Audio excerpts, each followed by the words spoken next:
Welcome to Evolve, everybody, where we focus on the evolution of leadership.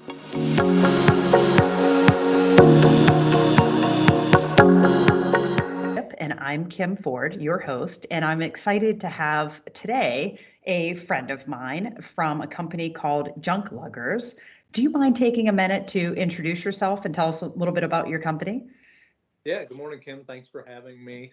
Excited to be here. Yeah, my name is Dana Jones, and we just recently purchased a franchise in southwestern Pennsylvania called the Junkluggers. We call it the Junkluggers of Pittsburgh, is our official name.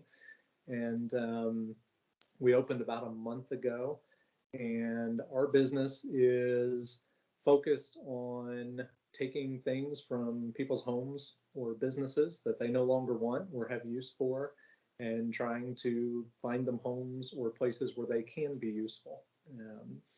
The main mission of the company is to keep things out of landfills, simply put, and then to take items and make them useful for other families or people in the community. So when we were first talking about we moved here, you can probably hear it in my voice. We moved to Pennsylvania not long ago from Austin, Texas, and we decided we moved up here to be closer to family, and we decided we wanted to also own our own business. It was kind of a dream we'd always had, so we decided to jump off the cliff and do that. And in doing so, we kind of made a list of what was most important to us. And that's how we kind of narrowed down what we were going to do. And we ended up making a list of 4 things. We wanted to work with good people from a corporate standpoint, just people that we liked and trusted and respected. We wanted to be able to hire folks that come from all diverse backgrounds. We wanted to be an employer that could honestly be helpful to some folks in terms of employment, people that may need a second chance or just an opportunity to have a good living if you're willing to work hard. We wanted to give back to the community. That was a big thing for us, and I can say more about how this company does that. And then lastly, we just wanted to do something that matters. And the Junkluggers, when we met them through a mutual friend, they're based in Connecticut. It's a franchise organization, and they just checked all the boxes. I never thought in my life I'd be saying I'm a Junklugger after sitting in boardrooms for the last 23 years, but they checked all the boxes. We met the people in Connecticut and just loved them from the first conversations. They're just kind, honest, trustworthy, genuine folks. We realized that in this industry, we can hire folks from very diverse backgrounds. You don't have to have a master's degree in anything to work for us. And so we were able to give folks that come from different places in life and in the world an opportunity to work for a family company. And part of our model is to take stuff that we pick up from homes and businesses and take it to nonprofits or, including schools and churches and places where they can either use it or sell it to help further their mission. So giving back to the community, easy box to check there. And then doing something that matters. Like I say, their motto is actually saving the world one lug at a time. I mean, literally the world, the earth, the planet. So that checked all 4 boxes for us. So we're excited. It's been a fun first month, and we're up and running. That's awesome. And we're excited to have you here in the Pittsburgh area. Do you think the pandemic influenced this decision to start Junkluggers, or like how has that affected your decision-making process in your launch? Yeah, absolutely. I mean, for existing businesses, right, the pandemic meant how do we adapt what we're doing to fit the changing landscape, right?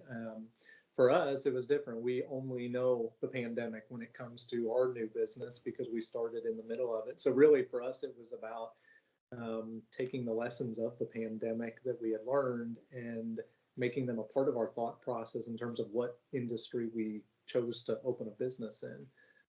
So when we were thinking through all that, obviously there were certain businesses that were just hit incredibly hard by the pandemic. So we did not get excited about opening one of those businesses for obvious reasons. Yeah. There was a fear factor there. So this business is one of those that I think is nothing's pandemic proof, but it's certainly one that's a little more stable. I would think people will always have things, and people and businesses will always have things that need to get moved from point A to point B, and we'll find creative ways to help them do that. That's awesome. And have you had to adapt your business model? I mean, I know you launched recently. Have you, you have this, at least I do, I envision things going one way, right? And then when you go to do it, it's not quite what you expected. And maybe because it's a different market than, other Junkluggers franchises. Like what, have you had to adapt or tweak anything? Yeah, absolutely. Again, we're a month old and started in the pandemic, so we didn't have to do a lot of adapting. We just had to start off with certain things that companies, a year and a half ago weren't having to think about. And just the same things that most companies are thinking about. I read a review from one of our customers this morning that said, "Your guys were so courteous and professional, and they wore masks without me having to ask them to." Yeah. And so it just is a good reminder. I'm going to share that with our team today and give them kudos, but also tell them, it's simple little things that we can do right now to just make folks comfortable. We're going in and out of people's homes and businesses. We don't know anything about their health or situations, their personal lives. So we just want to err constantly on the side of science and caution and respectfulness and, and treating people as carefully as we can. Oh, for sure, for sure. And I always look at every situation not knowing the person. Like to me, we have to cater to that, whether it's the lowest common denominator, whatever that is, but we don't know people's circumstances. And so we are always trying to think through what can we do to make sure everybody's comfortable no matter what.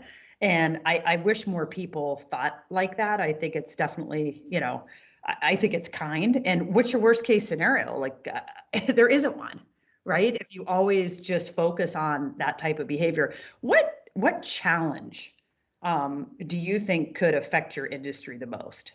Yeah, I think just like a lot of businesses right now, the supply chain disruption has been it was an impediment to us starting our business in the time frame that we wanted. We rely on two things, and one of the things I liked about this particular business is it's not phenomenally complicated, right?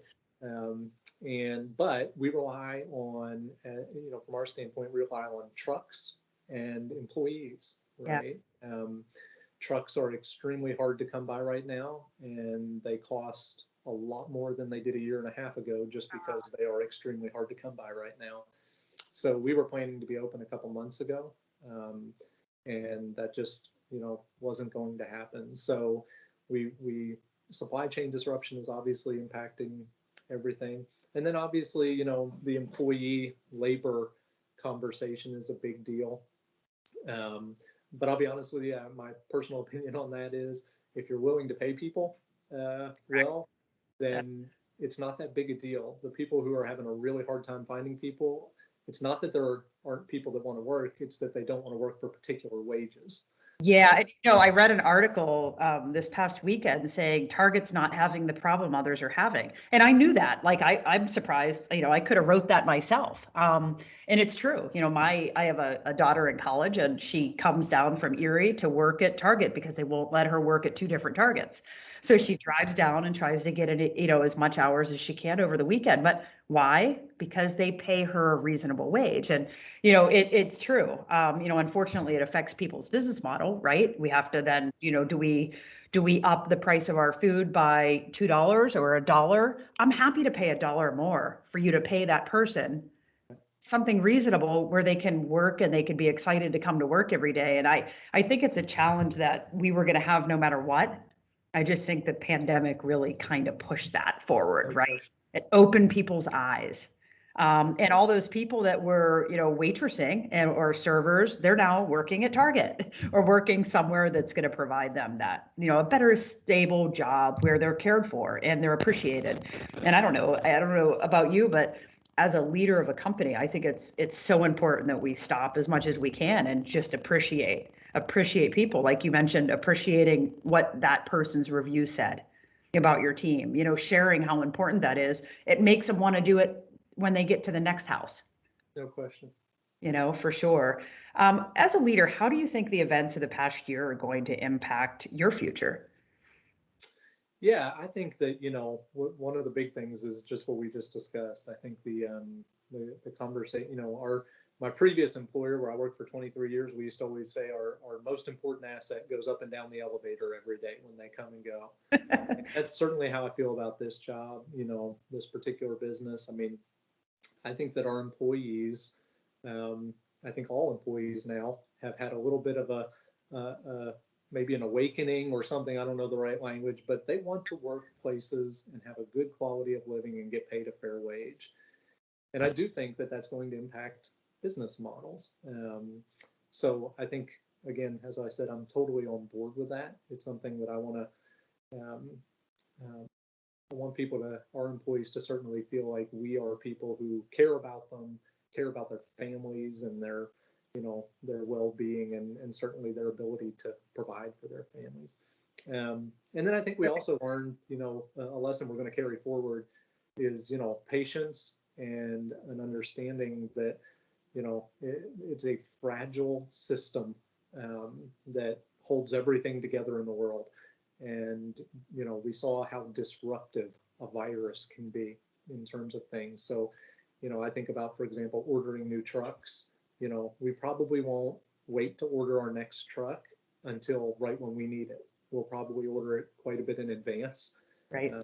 And just know that we've got to be more prepared for the future because it's a fragile system and it's easily disrupted. Yeah, it's funny, even the simplest things you think are okay. I just came back from Florida where I ordered a bunch of appliances and I thought, wow, the supply chain's fixed. It's fine. Wow, everything's great. And then I went to order them in Pittsburgh and I can't get any. So it just goes to show you, I mean, a lot of it is timing, where you are, what you need. And I think more than ever, people have to really think in advance. And unfortunately, that means sometimes spending money before you're ready to. But if not, it could really hinder your business if you're not prepared, right? If you don't order that truck well in advance, you can't be in a position where you don't have the truck. That's right. So yeah, it makes a lot of sense. We've talked to a lot of people, and I know a lot of business leaders are struggling right now. You've been through it. You've spent a lot of time in the same industry. What advice do you have for other business leaders as they kind of try to evolve and figure out what to do next? Yeah, and I mean, you'll notice it's a theme with me. Yeah, I'm such a believer in take care of home first. Meaning, I'm just such a believer that prioritizing your employees and their families over everything else. I know sometimes there's the mindset that the customer is the most important thing. I just don't believe that. I believe that the most important thing are the people that come to work with you every day, your team. That you have a responsibility to them, and that if they're happy and they feel respected and they feel empowered and they feel like there's a path forward for them in a company, if that's something they desire, to kind of have mobility within the company. I think if all those things are possible for the employees, then their kind of way of reflecting that will bring the customers. They'll go to their jobs happier. They'll feel good about things. They won't miss work very often. They'll just feel like they're truly, a lot of companies say it, but I don't think live it. They'll feel like they're part of a family. Yeah. And I think that prioritizing, and we're seeing it in so many different ways right now in the workforce, but I think that prioritizing home base first can reap a lot of rewards. Totally agree. Thank you, Dana. Our goal with Evolve is really to help leaders to connect, learn, and grow together. And I really appreciate you taking your time out today to share some things with us. And I'm excited to watch Junkluggers grow in the Pittsburgh region. Well, thanks so much for having me, and I'm grateful to you to be part of this. Sounds great. Thanks, Dana. Have a good one. Enjoy Thanksgiving. Same to you. All right.